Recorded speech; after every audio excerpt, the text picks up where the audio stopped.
When we think about the concept of agile, right, it is a continuous cycle. You're never done because even what you've built and who you've built for sort of changes, and the users continue to change, right? They will continue to evolve. So the technology and the enablement and the expectations that they have at that snapshot point in time will not be the same 3 months from now, 6 years from now. And if you're trying to be viable, if you're trying to be relevant, if you're trying not to be obsolete, then you have to continue. And this is where the piece around continuous improvement and continuous innovation sort of leans in. You're listening to the Trust Builders podcast, brought to you by Adoreboard. Thank you so much for joining. Well, we've got a really fantastic Trust Builder session today. We're joined by Jessica Hartley. You're very welcome. A powerhouse in experience strategy and transformation leadership. So you're very, very welcome to Trust Builders. Thank you so much for having me. I'm so excited to be here. It's an honor when you all reached out. It's fantastic podcast, live stream, all of the things. And you've had some incredible leaders on in the past. So honored to join the pantheon of people that you are highlighting in these discussions, and lots of really great topics that you've been covering. Superb. And I love that we were able to connect before today's session. So we're going to unfold that narrative. But I think what's amazing is you're bringing 2 decades of experience in creating, in your own words, experience ecosystems. So we're going to dive into that very shortly. But before we do so, you currently serve as the head of design and customer experience at JPMorgan Chase. So that is quite a role that you have. And I know, Alex, that's a real passion point for you in terms of user experience and design. So Alex, an opportunity for you to say hello and also to welcome Jessica. Jessica, we're so thrilled to have you on this conversation. Wonderful. Nice to meet you and good to see you, Alex. Likewise, Jessica.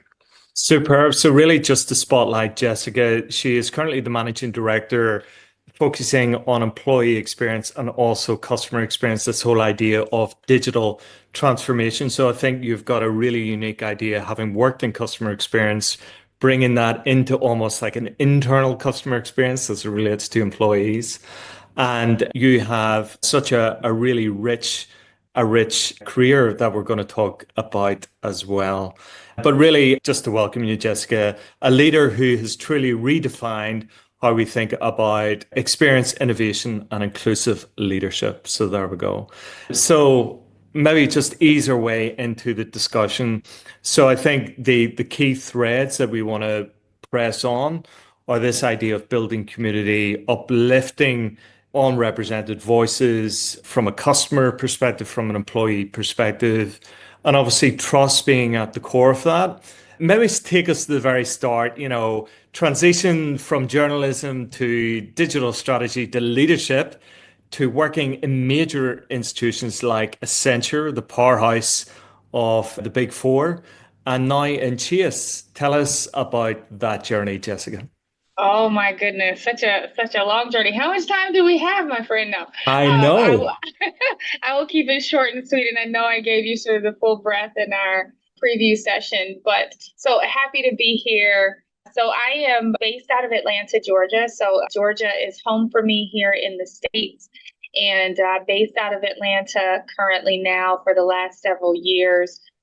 So I went to school, as you mentioned, for journalism and communications at Purdue University. Go Boilermakers out there. And I just knew I wanted to be a news anchor reporter. I wanted to be on TV, but being an actor at the time was going to be a treacherous path. And my parents said, get a real job. And so I majored in communications and had really amazing internships across the time that I was there. I even got to intern my final summer at the Oprah Winfrey Show, when she was still hosting her show in Chicago, which was pretty incredible. But eventually got to a place where I was like, I love journalism. I love communications. I love the art of communicating. But the news anchor reporter wasn't sort of pulling me anymore. And I had the opportunity, fortunate enough, to meet an incredible entrepreneur, Cheryl Mayberry McKissick, when she came to visit campus. And she said, we're starting this tech startup started by 2 incredible, accomplished Black women, her and Bonita Stewart Coleman and Coleman Stewart. And they were starting this startup. It was going to be digital and they were looking for an intern. I started. So this was where I got started in tech in the late 90s, early 2000s. So I joined that company. It was incredible. Started out doing CRM and managing the website. I was doing a little bit of coding, a little bit of comms. I was doing some graphic design, a Jane of all trades, if you will. Learned a lot, got to travel a lot as part of that job. We grew it community to over 100,000 women of color, which was super incredible, and sort of morphed from this sort of marketing website into marketing research. So that is where I got my first taste of interacting with clients, working with clients like Disney, working with clients like Kraft, like really incredible, Daimler Chrysler, really incredible clients, and helping them start to connect with consumers. Went back to school, got my master's and said, okay, what's next? And of all the things that I've done, again, Jane of all trades in my role, what did I love the best? And I love the interactions with the clients. I love connecting clients and customers. I love the strategic sort of pieces and elements of that. So I moved into marketing and advertising and worked at a bunch of different advertising agencies. At this time, I was living in New York City, so living the New York way of life. And I tell you, no offense to anywhere else in the world, but if you can make it in New York, you can make it anywhere because There's a song about that, right? New York. New York. I mean, it is. It legitimately is. Yeah. If you can make it there, you can make it anywhere. So worked my way up. I started out in account service and client service. So really being that interface between the agency and clients, worked on incredible clients like Dove and Unilever and pharmaceutical companies, got to do a little luxury brands, working with like Nautica and some other things. Samsung was a huge client of mine at the time. So really incredible. And moved my way into strategy because a lot of agencies at the time didn't have dedicated strategists. So I was out here doing market research. I was doing competitor research. I was doing customer research. We would do surveys. So a lot of the building blocks that I started with in my first role at a startup and then my first agency job sort of prepared me to take on more strategy opportunities. And then I got to a place where I said, I love this work. I really want to be a dedicated strategist focused on digital and transformation and technology. And I want to scale. Like I want to get out of the brands and sort of smaller pieces.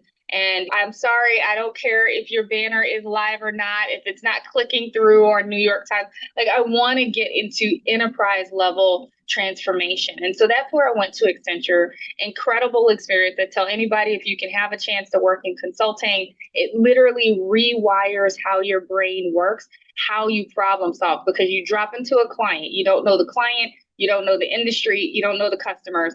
You've got to learn how to get up to scale and up to skill very quickly, and then really lean in to help them solve problems, and also be okay with like getting them started, getting them settled, and then walking away and leaving it, right? So sometimes there was a like, we're not going to see this through to the end because the client is then going to take it over. So had an incredible experience at Accenture, being able to work at enterprise level, global scale, companies like Valvoline, got to work on Samsung again, got to work on like H&M, got to travel a lot. So London, China, Korea, right? So really incredible opportunities there. And that was then where I had the opportunity. I got pregnant. I have 3 children. I am a proud mom of 3. And I had the opportunity. I needed to go internal. And so I had the opportunity to work on employee experience because I needed to get off the road, couldn't travel as much anymore.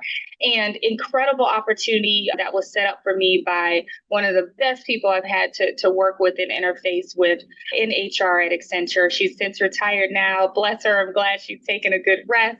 But she helped to get me introduced into the employee experience team, which was really incredible. And it was the first taste that I got of really sort of understanding things like onboarding, talent development, career development, right? Like how does all of this interface and interwork with the business side of things? And when we think about customers, when we think about clients, and when we think about employees, and you and I talked about this before, like it is an ecosystem. It is all connected, right? Like how you treat your employees and the experience that they have directly impacts the experience of your customers and your clients. So had an opportunity to do that, really love that. And that was really sort of, I think that was the seed that is now sprouted into where I am today. Had sworn I would never go back to agency. And then I got a call from a really good friend of mine. Shout out to Maura Loesch. And she's a recruiter, is a good friend now. And she said, I have the perfect job for you, head of strategy, but it's in Portland, Oregon. We were living in here in Georgia. And I was like, I've never been to Portland, only been a couple times in California. And I was like, I don't know. And one of the things that someone reminded me of is I'd been coached by my godmother, who's an executive recruiter, also retired now. One of her early on advice and guidance for me was always take the call. You never know what's going to happen or where it's going to lead. And if it's not the right opportunity for you, that's okay. You at least made a new connection. If you haven't made a new connection, then at least you might also hear about an opportunity that you could then tee up and change somebody else's life for, right, with a new opportunity. So I took the call, fell in love with the organization, really had great conversations with Justin Lewis, who at the time was CEO and one of the co-founders of a product design and innovation agency based out in Portland, Oregon. So we went, a whole family, moved out to Portland, Oregon. This was pre-pandemic, and then the pandemic happened and all the things. But it was a great opportunity to report into the CEO, to have a seat at the leadership table, to be in the company of incredible other vice presidents who were very knowledgeable and skilled and talented in their various disciplines. Got to do a lot of diversity and equity and inclusion work there, starting some employee resource groups there, and got to build out a team. I wanted the opportunity to build out a team. So grew the team from 17, 18 people to over 75, including full-time and contracted. It was really incredible to be able to see that growth over the course of 3 years. And then I got a call from another friend that I'd worked with at Accenture who said, hey, I'm at Chase. And I was like, why are you at Chase? She was a design and learning and development talent lead, bless her heart, Lori Muzinski. And she said, look, JPMC needs design and strategy and user experience and research and all of that transformation. Big banks need that too. Had some great introductions, and that is how I landed at Chase. Banking was never on my roadmap, bingo card. I have some people that say, have you always wanted to work in banking? And I'm like, no. And sometimes I wake up in the morning and I'm like, I work at JPMorgan. Yeah. But it's been an incredible ride. I'm on my second role now. I started out in product.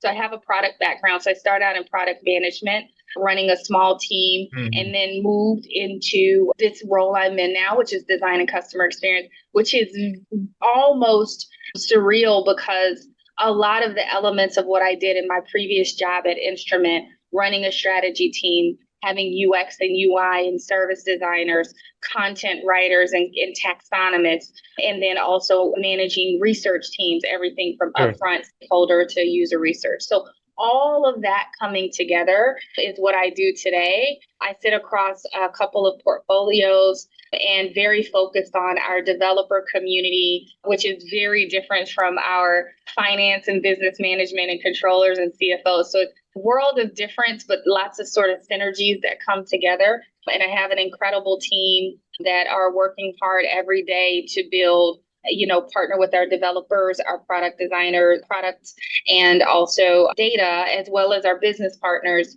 to build excellent experiences for our people. So Phenomenal. Sort of full circle. Phenomenal.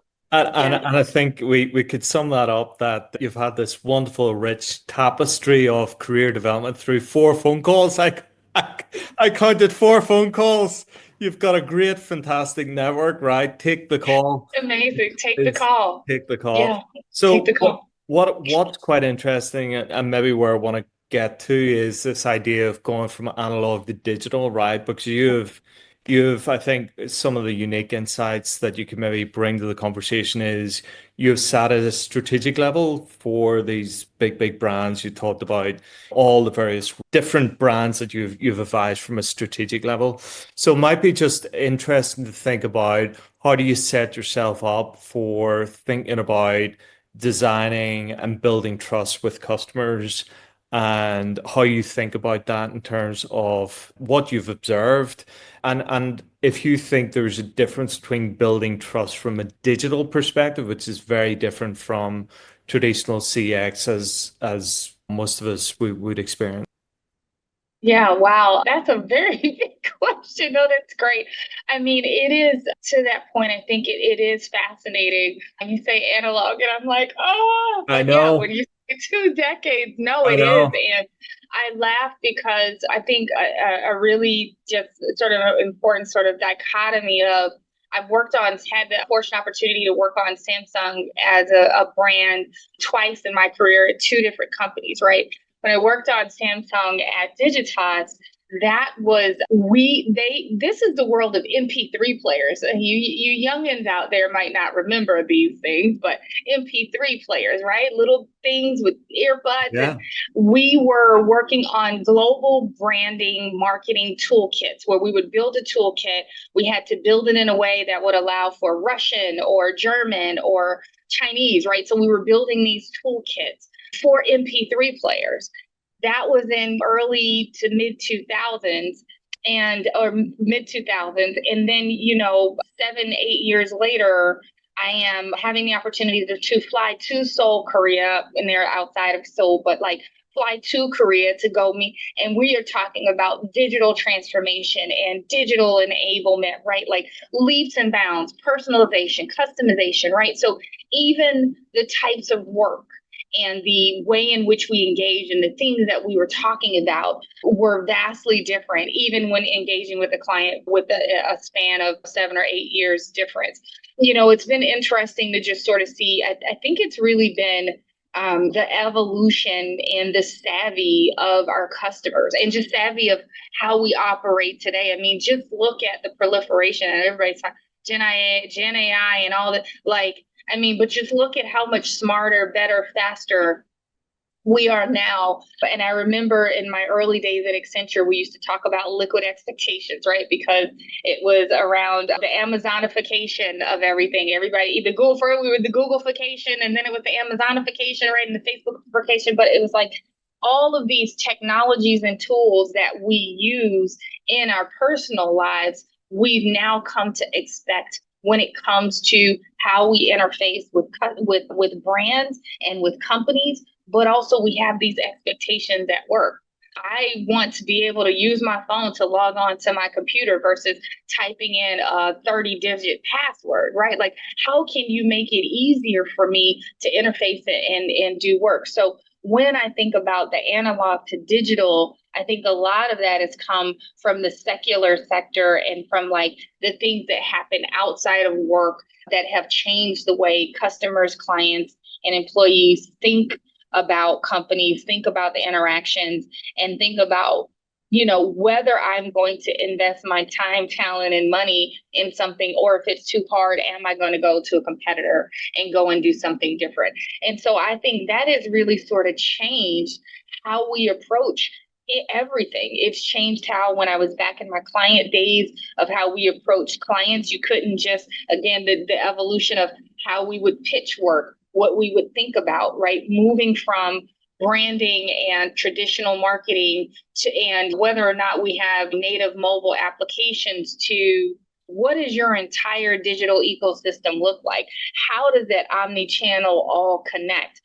Everything from the emails that you send me to the text messages that I get to when I log onto your app, does that carry over to mobile? I've been doing some shopping and I'm like, okay, I go to my shopping cart on my app. Is it updated on the website if I want to transfer devices, right? Like we have all of these things in mind. And I think when we think about how you approach the work, you really have to double and triple down. It is a lot less of like, what are we trying to do? What are our business objectives? It is fully about what does the user need, the client, customer, employee. What does the user need? What do they need? What do they desire? What do they need now? What's missing? What are the gaps? And then how do we also then anticipate their needs for the future? And that to me, like when we've talked about human-centered interactions and human-centered design and design thinking, all of that. But like literally, that's the core of how everybody operates. Developers should be operating like that. Product managers should be operating like that.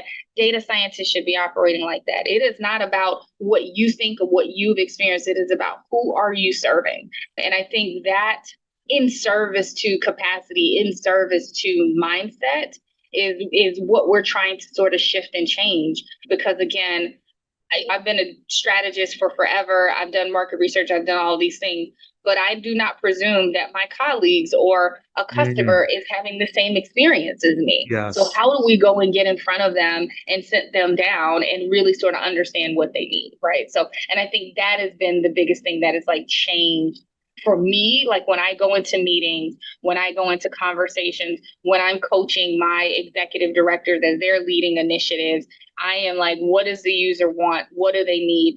How are we moving past just table stakes and foundational things? Because there's just the stuff now that everybody expects. But what I think we've lost a little bit is, and it takes me back to my agency days, is the opportunity to surprise and delight customers, clients, and employees. Yeah. That's Lost the art of that, right? Yeah. And maybe, and I'm sure Alex, you'd agree with this here, this idea of customer centristic culture versus customer centric mindset, which we've heard from Jessica. You'd surely agree with that, that that's a hard thing to achieve given the complexities of what Jessica has just outlined. With digital, it's just added this level of complexity, and we can all blame Uber for the wonderful button that you press and magically your car arrives. And why can't everything be just like that? So what's your thoughts, Alex? And maybe that tees up a next question for Jessica. Absolutely, Chris. Jessica, wonderful journey. It was really great to hear your experiences, and it's a great lesson for all of us. No, I think what you're talking about is really fundamental, and as you were speaking, what I was hearing was that underneath all those labels, we give labels, right? And labels limit us. So user, customer, employee, right? These are labels that artificially limit us. Underneath that, it's all people. It's realizing that these are people, right? And that's the idea of human centricity. And once you realize that, to me, the distinction is not digital versus analog, because this is technology. When it comes to pure technology that doesn't touch people, it's different. It's physical laws apply, all of that. But then we make this mistake to apply that to the human side. And we think it's the same. And we think when we line up the numbers in spreadsheets, that's all we need, right? And we dehumanize the side. And I think what you're talking about is how do we combat that? And that's what I think means to change the culture and the mindset is these are fundamental mindsets. The physics or mechanical or technology centric mindset. Everything works like in physics, right? You pull a lever, then this happens here. And then when you line up the numbers, you say, well, let's change these numbers here and these numbers here don't change, okay? And then you forget that behind the numbers are people. But that's what I was thinking about as you were speaking. Yeah, and Jessica, I suppose that relates to some of the other things that we talked around about thinking about those users as more of a community, and that community being a dialogue, and also about empowerment and how can you enable empowerment. Yes. We talked about the fact that suddenly you've gone from empowering diverse cultures and backgrounds when you started off in the journalism to actually empowering. I'm sure Chase has millions of customers that you can now impact on a daily basis. So how do you think about that? We talked about experience, equitable experience. Yes. Yes. And I know Alex will this will create a lot of discussion. So it's whether we could maybe go down equitable experience and also experience equity. How do you build equity with your users and build trust essentially? Because that was Yes. one of the big ideas that we discussed. So I would love to kind of bring that out for our. Yes, yes, yes. And I had written down when you and I had spoke, because there was a phrase that you said, which I was like, oh, this is great. I'm totally stealing it. And which was like, you said dignity through experience. And I just thought like that just resonated with me so much. But yes, across my career and as I've moved from managing communities and and thinking about marketing and market research, and then moving even more outside of just like, how do we sell stuff to people, to how do we really sort of build experiences for them that they love, that they enjoy, that are helpful for them, right? Thinking about how do you bring those voices in? Again, going back to centering, that centering. And we know, yes, stakeholder interviews and surveys and focus groups to like figure out what we're doing and where we're going. But there's also that critical piece that I think a lot of people feel. You spend so much time up front to like get a thing live, and then it's like, phew, we're all done. It's like, no, you're just getting started. There's optimization, there's efficiencies, and there's also feedback, right? Like, and so when we think about micro feedback, when we think about big feedback, like, how are you building in a loop so that you can then validate that what you built, what you designed, what you're selling is something that the customers or the users or the employees want or need. And if there are opportunities for improvement, yes, we have backlogs and roadmaps, right? But there could be something hidden in there that you don't even know about that could just completely upend your roadmap or backlog, right? Around that. And so for me, that's the first piece, is like, how do you sort of build this, I guess, oval or infinity loop or however, right? It is a continuous cycle. When we think about the concept of agile, right, it is a continuous cycle. You're never done. You're never done, right? Because even what you've built and who you've built for sort of changes, and the users continue to change, right? They will continue to evolve. So the technology and the enablement and the expectations that they have at that snapshot point in time will not be the same 3 months from now, 6 years from now. And if you're trying to be viable, if you're trying to be relevant, if you're trying not to be obsolete, then you have to continue. And this is where the piece around continuous improvement and continuous innovation sort of leans in. But then the other piece comes down to, and we talked a lot about this, which is, again, one of my really sort of principles and tenets, is when we think about equity of experience, that comes in a few different ways. The first biggest dichotomy that I see is just the difference between how we might treat employees and their employee experience versus how we think about customers and clients. Because we're only thinking about customers and clients as the money makers, the bottom line people, and the employees are the little engines that kind of keep the engine running. But don't they deserve great experiences? Don't they deserve great technology and not to be working on archaic systems and outdated tech stacks, right?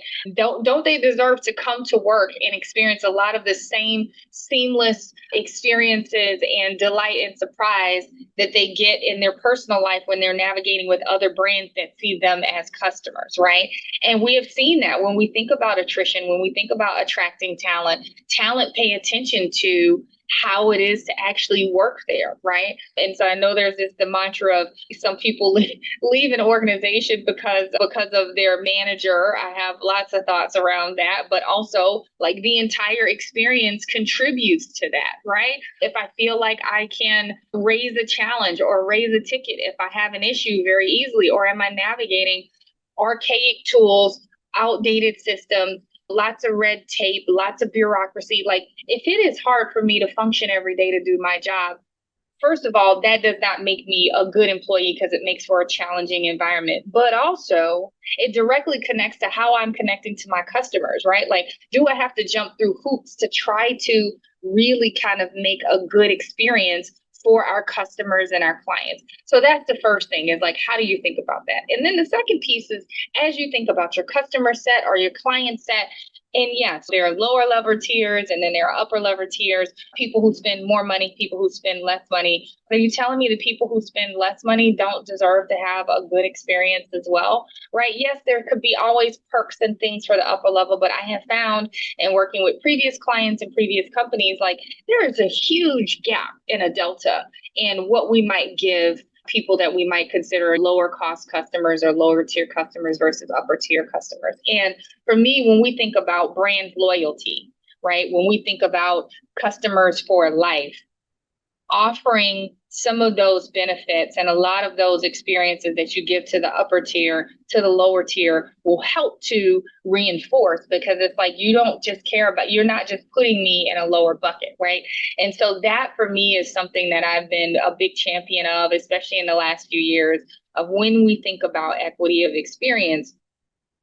That is an opportunity to build trust. Hey, just because I don't spend as much as this other client, I still feel valued. I still feel cared for by this company and by this brand.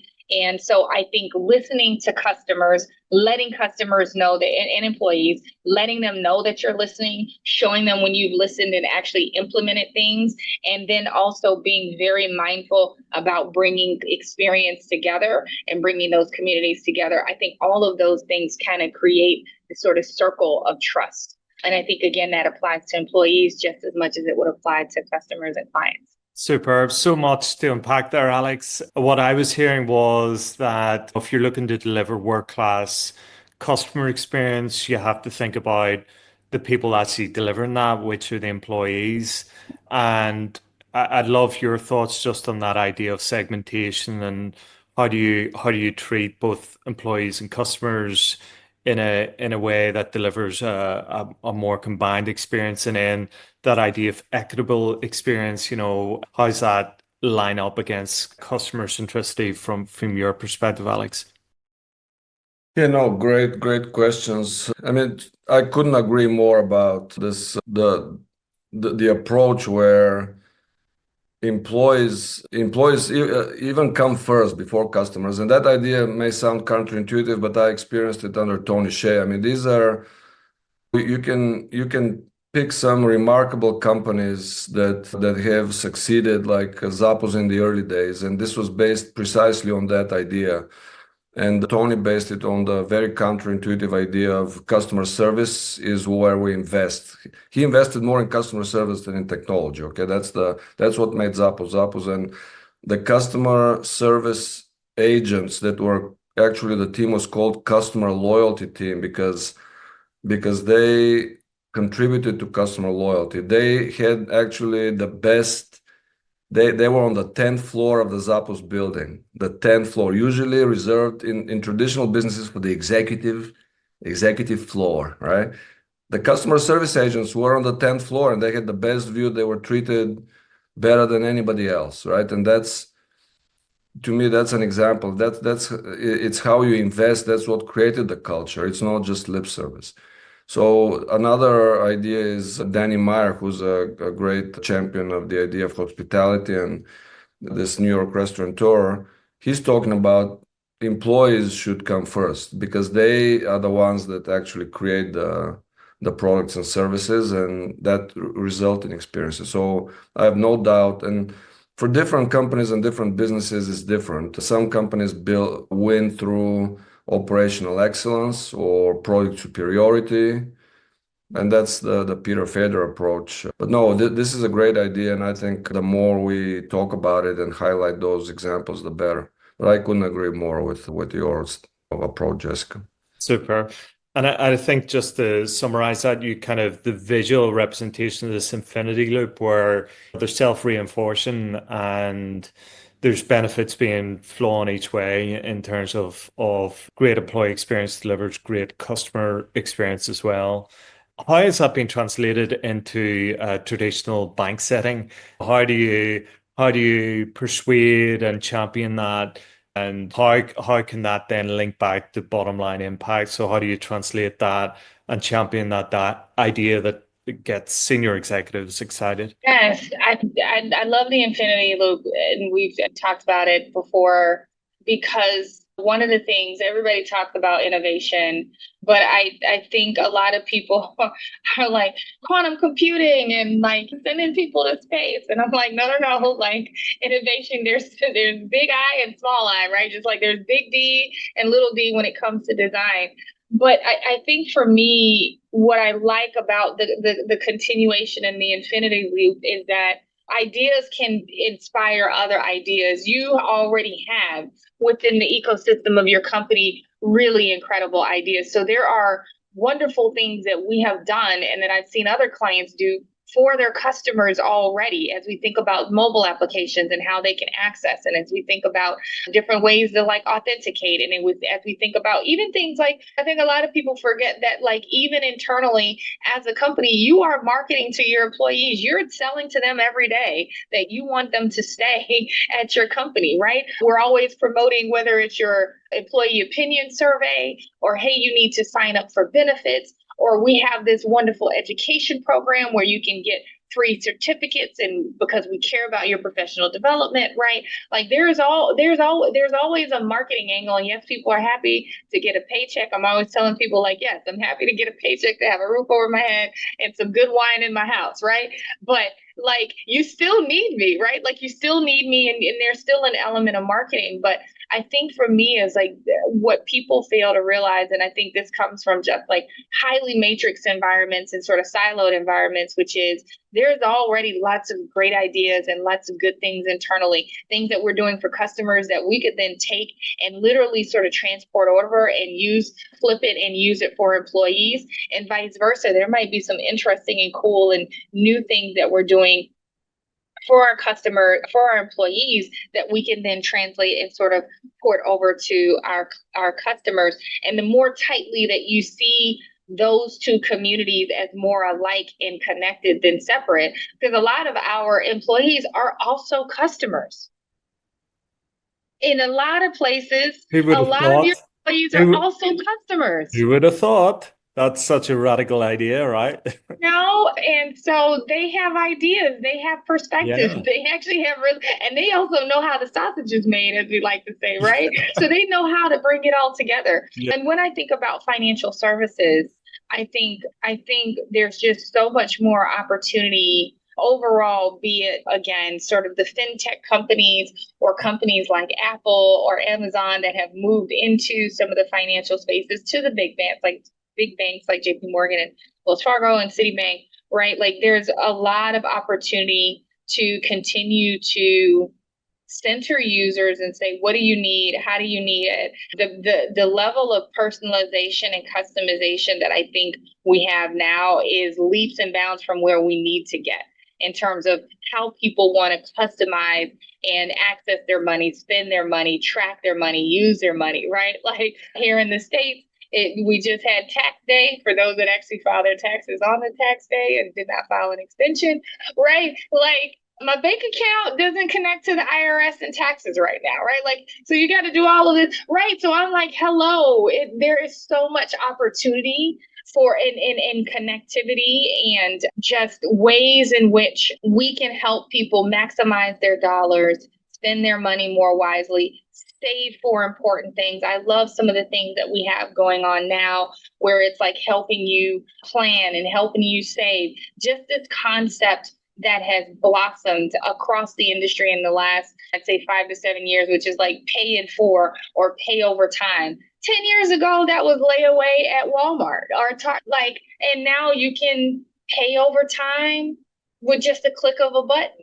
And that's incredible. And that's also helpful for people who make a ton of money and people who make a little bit of money. Again, equity of experience, because everybody likes to pay over time for certain things. And so I think when we think about banking, when we think about financial services, one of the things is, yes, we might be navigating a little bit of volatility right now, but everybody needs money. Everybody makes money. Everybody needs to spend money. People need to know how to manage their money, right? So it's not going away. We just have to stay plugged in and connected to our customers and to our clients to understand their needs, to be able to see around the corner even before they even know what they're going to need, so we can have longevity. And I think that's something that we do well. And I think there's still a lot of goodness out there that we can see from other companies that are not in financial services, that you can just really sort of see, again, when we see some of these companies that have really sort of navigated some challenging times, right? To the point, yes, so superior product is important, but a superior product with crap customer service, like, kind of got to go hand in hand, right? Yeah. And so if you marry superior product with superior customer service with excellent employee experiences, that is the trifecta for longevity for a lot of these. I love that, and I think that's a nice kind of place to settle on the trifecta of experience, bringing all of things together. Alex, just want to pull out one of the things that Jessica talked about that kind of hinted at that experience can't be designed, but has to be unfolding, and how you react to that in an agile perspective. That really popped out at me because that's quite hard to achieve from an organization perspective, design the experience and then design more and start to react to the experience. Do you think we're now heading for this more agile approach to customer experience, that you're going to have to be more front foot in terms of how we react to the customers and their evolving needs? And maybe that tees up Jessica for a couple of takeaways to conclude us for today. Absolutely, Chris. Yeah, no, this is, I mean, agile development has been a topic for a long time. It was a reaction to this waterfall and everything has to be planning and perfect and the 5-year plan and whatever. Back from, I'm making a slight reference to the good old communist times of the 5-year plan. But no, all joking aside, agile is great and getting feedback is great. And I think now we're at this stage where we've gotten so good at collecting feedback, and Jessica, you alluded to that.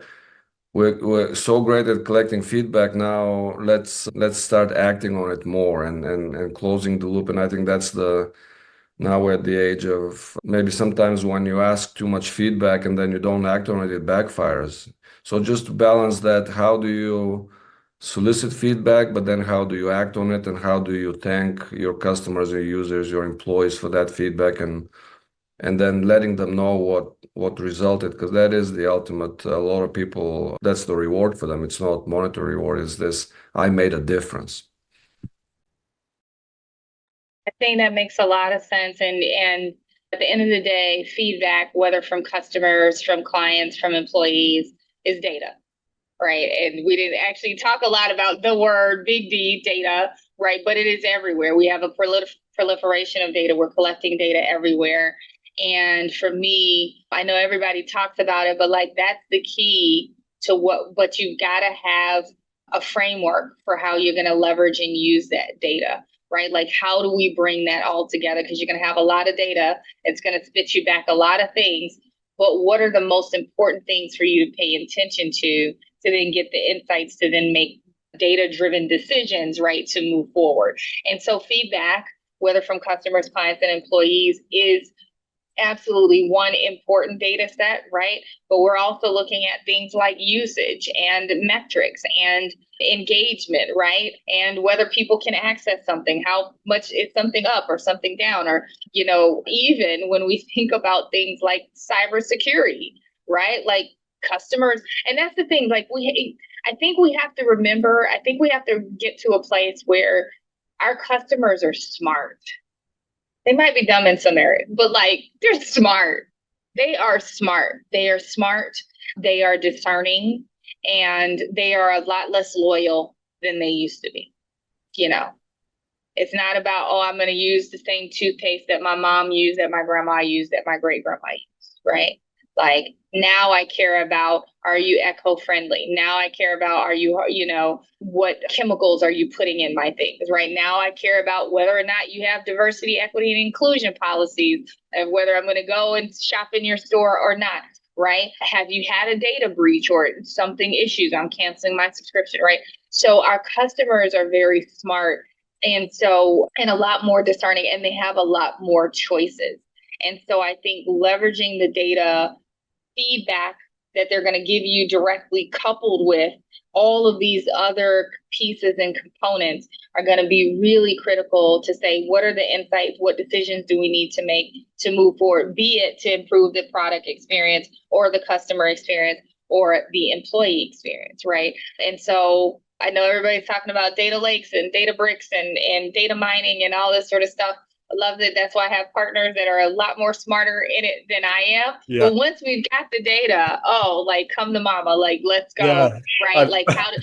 But again, I think it's a collective decision, yeah. And I think one of the things I love that I think we do pretty well here which is the collaboration of cross-function, right? Like having people from different backgrounds and different functions come together. So you're all looking at the data together. You're all making decisions together. You're all sort of driving forward together. It's not just product making decision or marketing making decision or some random senior executive who's not plugged in but saw his kid playing a video game and was like, oh, we should do this too. And it's like, no. That's really great that little Chucky likes to play that video game, but completely not relevant to any. Alex, you've been there. Like, it's just, you're just like, sir, no, that is not helpful for a business, right? And so I think bringing those different mindsets and different functions and perspectives together really makes sense. It should not be one person, one group, one function making decisions. We should be bringing people together to make those decisions to move forward. Superb. And I was chuckling there about your data lakes piece. I was kind of thinking about swimming in data there for a second. So love that. But here, why don't we finish on the importance of mentoring, right? So you've been able to level up because of the people who have invested in you, and given the what we've just talked about is actually customer experience having a broader impact across the organization. How do you do that? We had a great comment from Tara, who is on the live stream, who said, fortunate enough to be mentored by Jessica. So tell us about the value of mentorship as we level up in customer experience, please. Yes. Oh my gosh, the value of mentorship. Well, anybody that knows me or has met with me or interfaced, I always tell people, like, once we meet, like, you're stuck to me like glue. So you guys are stuck to me like glue. Can't get rid of me. Knows that I never say no to a mentoring conversation. And I think for me, as I've matured across my career and as I think about the concept of mentoring, I think a lot of people have this very sort of antiquated idea of like, oh, you got to take somebody under your wing like an apprentice and you got to meet with them every week or every month. And it's just like it's this long, arduous process. And I'm like, I've had one-on-one, one-off mentoring conversations with people that was right time, right place, right impact, right advice that they needed to like move forward and catapult. And they just keep me posted and we haven't met again, right? But for me, I think as you move through your career, one, the networking, the connections, being one of the mantras from my last agency at Instrument was like, do great work and be great to work with. And I loved it. It's very simple. But I love it because obviously you got to be able to deliver, but you've got to be a good person to work with. And that doesn't mean you have to be the nicest or most jolliest person. But a lot of my opportunities and connections and opportunities for growth, calls for new roles and new opportunities, tee up for things have come from people who have experienced the authentic me. And because I have poured into them, they are more than welcome and happy to pour into me. I think the other thing about mentoring, a lot of people have this idea around is that they think it always has to be somebody that you're looking up to. Mentoring is also peer mentoring. And there's also, you can be reverse, they call it reverse mentoring. I don't really like that, but I'm like, I can learn something for somebody junior to me. But guess what? Some of the best opportunities I've gotten were from people that I mentored that were junior to me that then went to talk to a superior that then said, oh, well, you should call Jessica or you should tap into Jessica because she can do that. And so for me, I feel very blessed and honored and privileged to be this little girl that came from Georgia, in Augusta, Georgia, that went on to Purdue, lived in New York, traveled the world, and now work at the largest financial services company in the world. Like, I feel very blessed to be where I am. I've learned a lot across my career, and how dare I keep this information, this access, this advice, this guidance, this coaching of all the people that have poured into me, how dare I keep that to myself? And so that's why I'm always very committed to really sort of reaching out, connecting the people. I always laugh and say, I might not talk to you for a month or 2 months because my calendar is bananas, but mentoring and networking, I'm always like, you got to get outside of your team. If you're only focused on your team and only meeting with your team, you are missing out on lots of other opportunities to just learn and grow from other people, but also having that access and exposure to other people. I will close with 3 things that I call it the 3 I's when it comes to mentorship and sponsorship. So initiation, invitation, and introductions. So one is introductions is my network should be your network. So a good mentor or sponsor will introduce you to people in their network and help you expand and grow. The next is invitations. I know about things that you don't know about. I'm connected to things so I should be inviting you to things, telling you about things, bringing you along for things, letting you be a fly on the wall to listen into things so you can learn and grow. And the last piece, and sometimes is the most important, which is initiations, which is the unwritten rules of what you don't know, what you haven't experienced because you haven't operated at this level. And the coaching and the guidance and advice, I'm always doing that. I'm always connecting people with my network. I'm always inviting people to things that they didn't know about. And I'm always helping them understand, like, let me help you see what's happening below the surface, the politics, the contextual awareness of like what's going on. So then that you are better prepared to show up as your best self. And so that's how I think about mentorship. That's a lot, but that's how I think about mentorship. And I obviously take it very seriously, right? So yeah, and I think that has been a real thread throughout your career, you know, the idea of creating opportunities for others, celebrating the importance of diversity and giving experience for all and ensuring that that's equitable. So could I just thank you for your time? Fantastic reflections. So glad to be able to share it with our audience and look forward to speaking in the days and weeks ahead.